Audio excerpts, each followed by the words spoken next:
Otto Warmbier. Otto Warmbier. Otto Warmbier. Otto Warmbier. Otto Warmbier. Otto Warmbier. He was young, brilliant, and full of promise. A small-town boy with big dreams. But a trip meant to broaden his horizons became the beginning of a that would shake the world.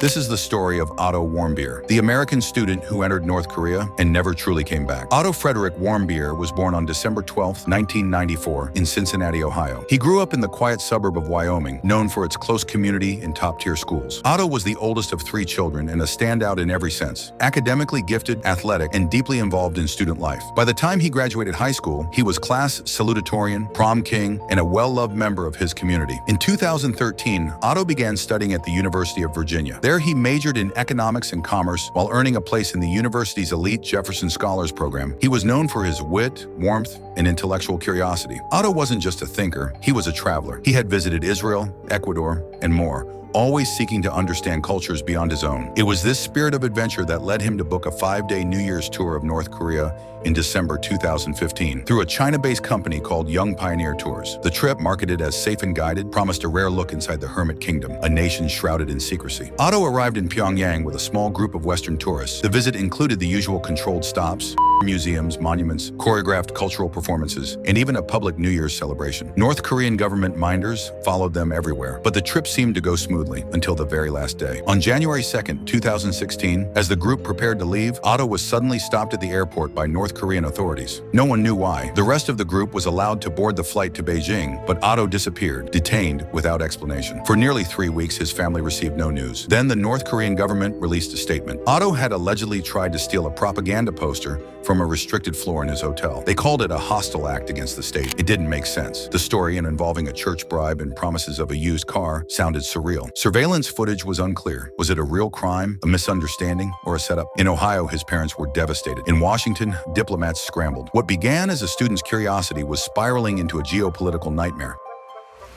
It was meant to be a cultural adventure, a rare glimpse behind the curtain of a closed-off nation. But inside North Korea, every move is watched, and nothing is as it seems. For Otto Warmbier, the trip that began with curiosity was about to take a dark turn. By the time Otto Warmbier arrived in Pyongyang in late December 2015, he was already fascinated by the world's most mysterious country. North Korea, ruled by the totalitarian Kim dynasty, offered very limited access to foreigners. Still, tour groups were allowed under tight supervision. Otto's tour was arranged through Young Pioneer Tours, a company known for marketing adventure tourism to controversial destinations. From the start, the group was monitored. Their phones were taken. Government minders traveled with them everywhere, ensuring they only saw what the regime wanted them to see. But to many tourists, this level of control was just part of the experience. They visited the massive bronze statues of Kim Il-sung and Kim Jong-il, laid flowers at state monuments, toured the victorious Fatherland Liberation Museum, and even rode the Pyongyang Metro. On New Year's Eve, the group joined thousands in Kim Il-sung Square, watching fireworks and live performances under glowing portraits of the country's leaders. Otto, by all accounts, seemed happy and engaged, a 21-year-old thrilled by the surreal surroundings. But just hours after celebrating, something happened,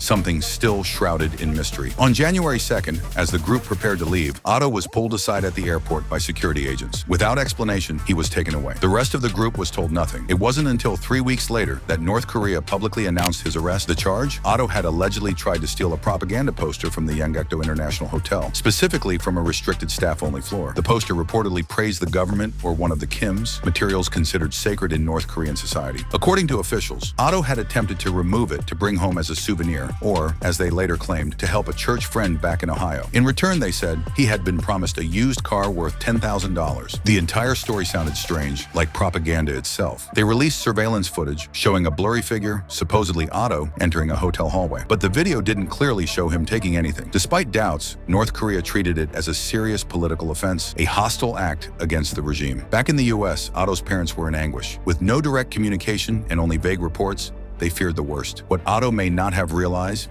and what many foreigners fail to grasp, is that in North Korea, arrests aren't always about crimes. Sometimes they're about leverage. Otto had unknowingly become a pawn in an old and dangerous game.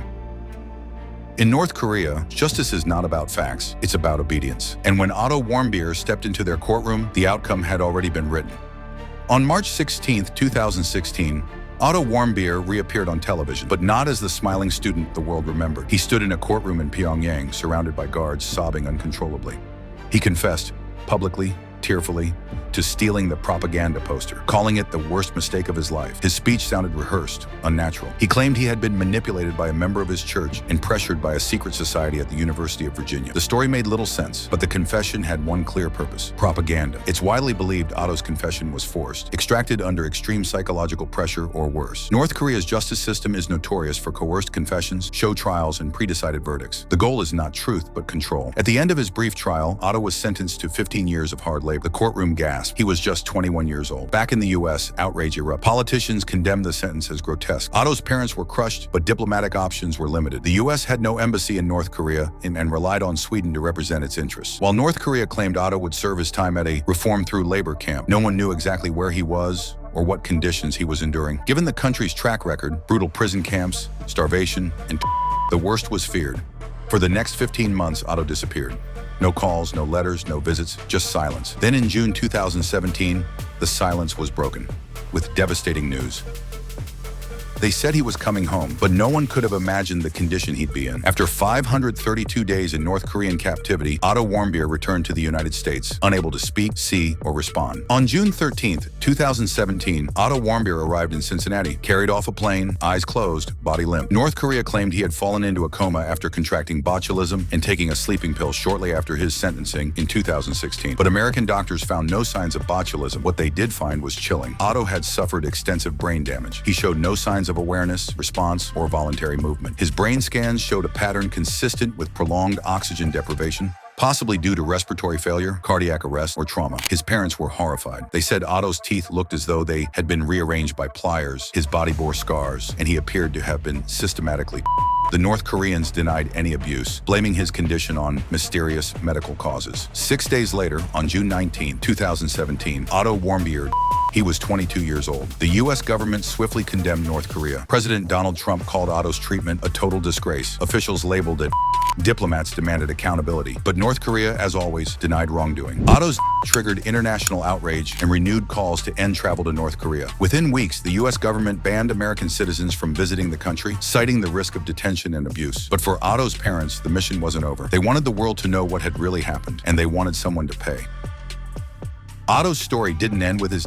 It sparked global debate, ignited international tension, and forced the world to confront the horror of hostage diplomacy. Fred and Cindy Warmbier launched a crusade. In interviews and testimonies, they shared gruesome details of Otto's condition. North Korea is not a victim, Cindy said. The family believed Otto had been intentionally and denied medical care. In 2018, they filed a lawsuit against the North Korean regime in U.S. federal court and won. A judge awarded the Warmbiers $501 million in damages, citing barbaric mistreatment. While symbolic, since North Korea would never pay, the ruling was a powerful declaration of moral responsibility. In parallel, Otto's became part of global politics. At the 2018 Singapore summit between President Trump and Kim Jong-un, the topic came up. Trump later controversially said he believed Kim didn't know about Otto's treatment, comments that drew backlash from Otto's family and human rights advocates alike. Despite growing diplomacy, no one was held accountable for Otto's. North Korea maintained he had been treated well. The regime never apologized, and the world, eager to pursue denuclearization talks, moved on. But Otto's legacy endured. His story helped expose the true face of the North Korean regime, not just to diplomats, but to ordinary people around the world. His case reminded Americans that authoritarian brutality still exists, and that even innocent tourists can become pawns in global games. Otto Warmbier was a student, a son, a brother. He was full of life and curious about the world, but in his quest to understand it, he stepped into a place that didn't play by the rules. His story is not just about one life lost. It's about the cost of silence, the danger of dictatorship, and the power of remembering. He dreamed big, and in the end, the world will remember his name, not just as a victim, but as a symbol of how far a regime will go when no one is watching.